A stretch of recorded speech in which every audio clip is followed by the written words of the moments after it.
નમસ્કાર મિત્રો, આજે 17 તારીખ 8 અને રવિવાર હોળાષ્ટકની શરૂઆત થઈ ગયેલી છે.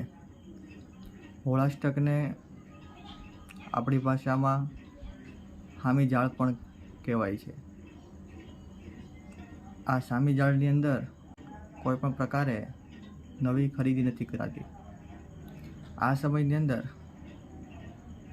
ખાસ કરીને કોઈ પણ પ્રકારના નવા કાર્યની શરૂઆત નથી કરાતી.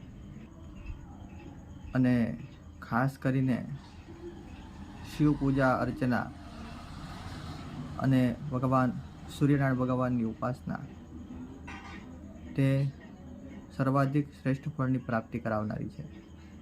કારણ કે આ સમય એટલે ઉપાસના, અનુષ્ઠાન, વ્રત, પૂજા પાઠ માટેનો સમય. એટલે આ હોળાષ્ટક અને કંબુસ્તા. નમસ્કાર.